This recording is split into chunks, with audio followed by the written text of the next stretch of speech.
गोटे राज्य जड़े राजा थिले। से राजा बहुत दयालु, बहुत दानी, बहुत भल मनीष थिले। से दिने बाहरिले बेश बदलाई निज राज्य बुलिबा पाई। राज्य रे किए केमिति अछंती, भलरे अछंती कि खराब रे अछंती, सेथिलागि से बाहरिले तांको निज बेश को बदलाई अन्य रूपरे से जाई जंगल रे पहुंचिले। जंगल रास्ते दे जिबा बेले बाटरे देखिले जने बुढ़ा मनीष गछ मूले बसीछि। तांको देहरे किछि भी नाही, खाली देहरे बसीछन्ति। शीत दिन बहुत जोर से शीत लागू थाए। गछ मूले बसी थांती, शीतर थरू थांती। राजा देखिकी आश्चर्य हो गले।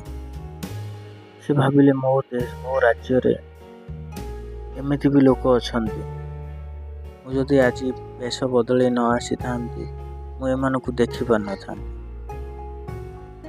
राजा जाई पहुंचले से बुढ़ा व्यक्ति पाखरे। तांकु जाई पचारिले,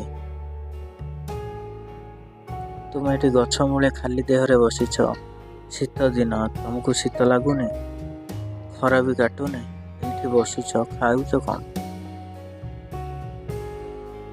बुढ़ा व्यक्ति उत्तर देले,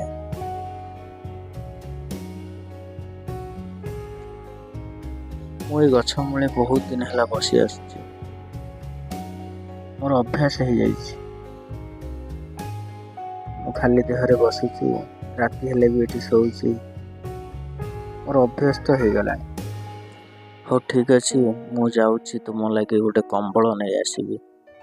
यह कही राजा ओ तांको उआस को फेरी आसिले। उआस को आसी साइला परे तांकर से मौसांको कथा मने नाही। सकाळ हेला, राजांको दरबार रे बहुत लोक आसी पहुंचिले। राजा मंत्री को पचारिले, कौन है एते लोक एठी छिड़ा होइसंती, पचारि बुझ। मंत्री आसी कहिले, महाराज किछि दूर बाटरे गोटे जंगल रे जने बुढ़ा मौसा मरी पड़िसंती। सेथिलागि लोक माने आसी कहबाकू आसीसंती। राजा सेठारु शीघ्र चलीगले से जंगल आड़ जाई देखिले जो मौसा को कही कंबल देवा लगी से मौसा सेठी मरी पड़िसंती। आ हाथ तले लिखि जाइसंती, मो मानसिक एते दिन मोर मानसिक रही थिला, मो बिना कंबल रे भी बची थिले, किंतु आज मते मो मानसिक भांगिबा को पड़िला। सेथि पई मु आज मरी गली। मोर कहिबार कथा सांग माने, मौसा जनक शीत काकर खरा वर्षा खाई बिना कपड़ा रे से गछ मूले बसी रही। कहीं तांकर मानसिक थिला जे मो पाखरे आउ तो किसी संबल नाही, मु चाहिले भी लुगा पिंधि पारिबि कि भल खाई पारिबि। सेथिलागि तांको मानसिक हिसाब रे से हटी बसी रही। तांको जीवन को आगे नहीं चली थिले। जेहेतु व्यक्ति जनक तांको कंबल आशा दे देले, तांको मानसिक भांगी गला। से अत्यंत खुशी हो गले।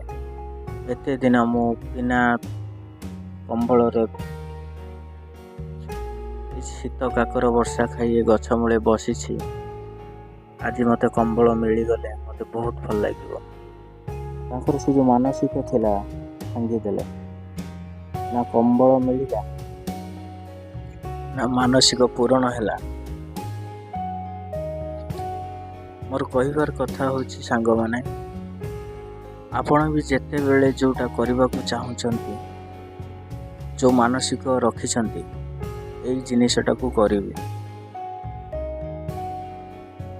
ଧୈର୍ଯ୍ୟ ଧରନ୍ତୁ। ଗୋଟେ ଟାର୍ଗେଟରେ ରହିବାକୁ ପଡ଼ିବ ସଫଳ ହେବା ପାଇଁ। ଆଉ ଯଦି ସେ ଅଧାରୁ ଆପଣ ତାକୁ ଛାଡ଼ିଦେଲେ, ସେ ଜିନିଷ ତ ପାଇବେନି, ଆହୁରି ପଛକୁ ଫେରି ଆସିବେ। ଯାହା ଭାବୁଛନ୍ତି କରିଚାଲନ୍ତୁ।